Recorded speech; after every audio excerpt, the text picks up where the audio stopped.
Let's set the stage a little bit. I've been fascinated lately with Columbia University. I had a few mountains to move early on in this voyage. Difficult mountains to move in terms of rewiring people's perceptions of the institutions they see around them, so-called democratic institutions across the whole society. Government agencies, private sector institutions, civil society institutions, and media institutions. And we moved the needle on DHS, CISA. We moved the needle on USAID and NED and all that. We moved the needle on probably 15 to 20 medium-sized ones. But there's a really big one we need to move the needle on, and that's universities. Universities play a major role in all of American life. People think about universities in the context of the education curriculum is woke in universities. That's a lot of what MAGA sort of focuses on. The left will focus on the cost of college education, primarily, student loan debt. But universities play a major role at every level of society. It's not just your 4 years between being 18 and 22. Most people today come out of college something like $200,000 in debt. They are debt slaves because of having to go to college, and you have to go to college if you want to get a white-collar job. So they're the pipeline every midwit striver has to pass through, even though, for me, I learned basically nothing in college.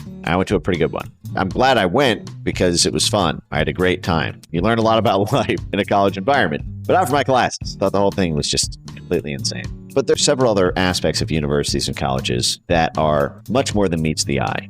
For example, universities are the largest employers in the regions they sit in.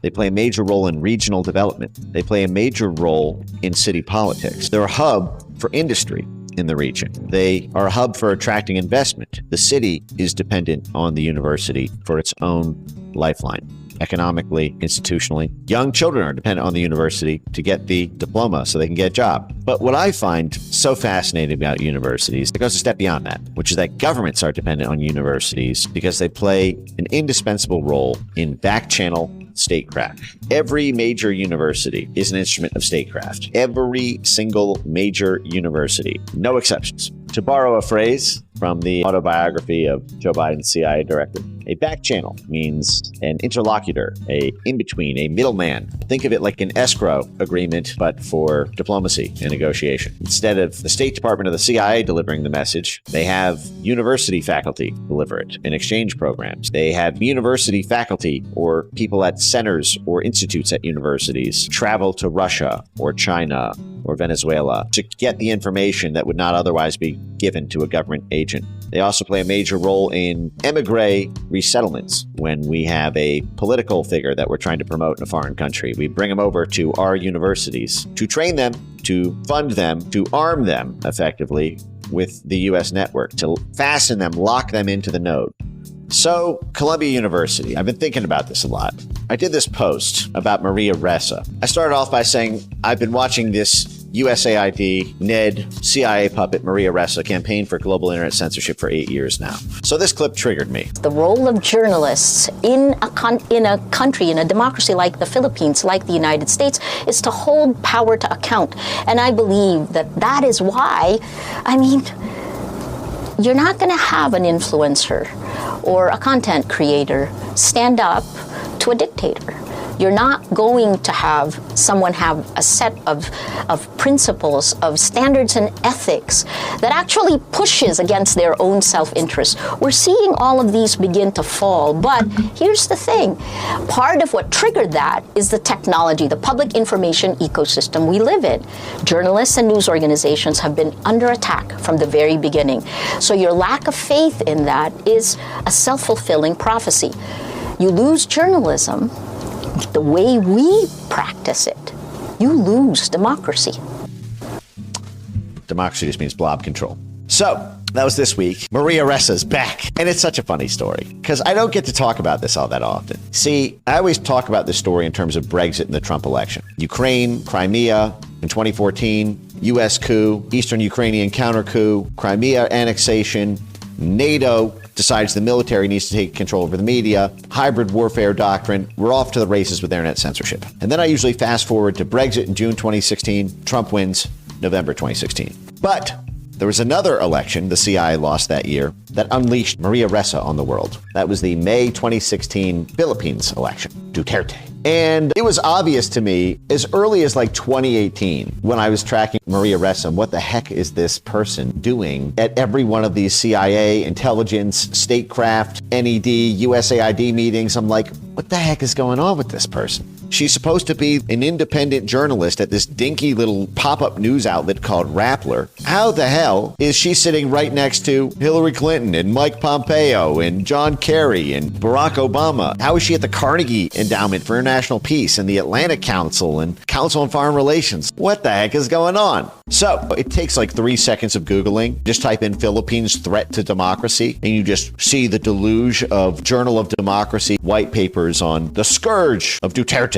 He needs to be overthrown. We need to coup him out of office. And Maria Ressa was just basically a hit piece for hire. She was a spook journalist. She was their asset in the Philippines. So this is pre-Brexit. This is a month before Brexit this happened. Now, when you look at the Atlantic Council, Brookings, CFR thought leadership on what happened in the Philippines, they assessed that they lost the Philippines because of Facebook. Something like 85% of the internet in the Philippines is just Facebook, or at least it was between 2016 and 2018. And the problem is like Duterte was hugely popular with his own people. They wanted to censor him. So they had to come up with this concept that authoritarians were weaponizing free speech online. They didn't quite say it like that. They were like, the authoritarian toolkit includes digital disinformation and populism and clickbait headlines and false and misleading news. And we can't suck more funds out of U.S. taxpayers sufficient to overcome this. So we should promote internet censorship. If we can't turn our own message up anymore, well, then we should work to turn their message down by putting pressure on the platforms, by putting pressure on regulators, by changing hearts and minds to make censorship acceptable. So I did this post. I've been watching this USAID, NED, CIA puppet Maria Ressa campaign for global internet censorship for 8 years now. And literally, I have never seen an internet censorship law in a region that the State Department wants to regime change that Maria Ressa has not actively campaigned for. Whether the EU Digital Censorship Act, the UK Online Harms Bill, the Brazil censorship activity, if there is a censorship law to be found that's backed by the blob, Maria Ressa will be on TV somewhere promoting it.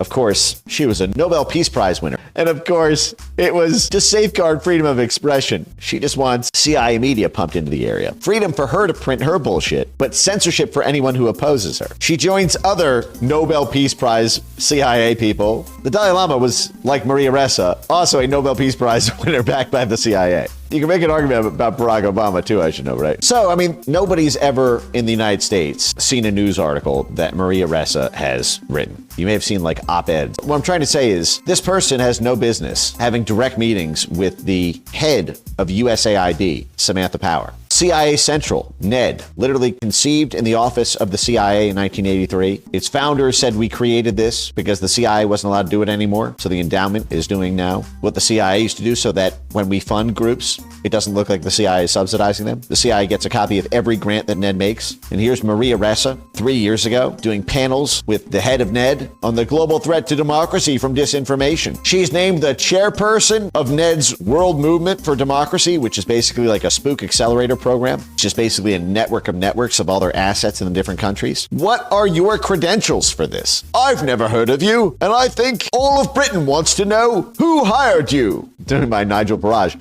What are your credentials for all of these senior leadership positions? All you do is complain about other people posting on the internet. What did she do? She worked as a reporter for CNN's Southeast Asia desk. That's it. CNN reporter, and then starts her own shop that nobody's ever heard of. How? How do you end up the chairperson of NED's global network of networks? How do you end up winning the Nobel Peace Prize? How do you end up teaching at Columbia University's Spook Center? You know who else is also just named a Carnegie Distinguished Fellow at Columbia's Institute for Global Politics? Trump's Central Intelligence Agency Director and Secretary of State. How are you in the same fellowship program? You were just a frigging CNN flunky in Southeast Asia. And then you start your own news organization. No one's ever heard of you. And you're in the same tiny little Institute of Global Politics now with the head of the CIA and the head of the State Department. Two heads of the State Department. Hillary Clinton, the Secretary of State from 2009 to 2014. And Mike Pompeo, the head of the State Department from 2018 to 2020. And who else is teaching there alongside you at the exact same program at CEPA? Victoria Nuland on the board of directors of NED and the Assistant Secretary of State. We've talked about many of these university nodes before. We went over this with Arizona State University and their Center on Narrative Strategic Influence and Social Media. I blew this up on Joe Rogan, then they self-deleted the website. I went over this with Stanford University and Michael McFall and the Spook Network out of Stanford. I did a whole series of threads on Harvard and the Harvard Belfer Center. But it's funny to see Mike Pompeo, Hillary Clinton, Victoria Nuland, and the hit piece for hire censorship czarina, Maria Ressa, all concurrently out of this Institute of Global Politics at Columbia. Makes you wonder what they're doing there. So when you look at what they're actually doing there, it's quite spicy. Transforming ideas into global policy action. So they are a network from the shadows, manipulating global policy action. Now I say manipulating because the university does not set policy. Governments set policies. Or if there are corporations, for example, in the energy sphere, the corporations set their own policies. University, we're told, just thinks about stuff, right? But they're taking former heads of the CIA, former heads of the State Department, and back-channeling, influencing, leaning on it, like a lobbying group, like a lobbyist, training people. Former Deputy Treasury Secretary, judges, that's not good. Rule of law programs, Christiana Manipur. Boy, there's a lot of spooks at CNN, huh? The former Chief of Staff to the Secretary of Defense, Deputy National Security Advisor, Chair of the Commission on the National Defense Strategy, and a former Congresswoman. Reid Hoffman, billionaire Reid Hoffman, who funded the E. Jean Carroll lawsuit against Trump and who bankrolled New Knowledge. Mike Pompeo, CIA Director. Wendy Sherman, the Deputy Secretary of State, the former EU Commissioner for Energy. DHS, the co-founder and CEO of the Chertoff Group. Spooks. Spooky. And they're all influencing global policy.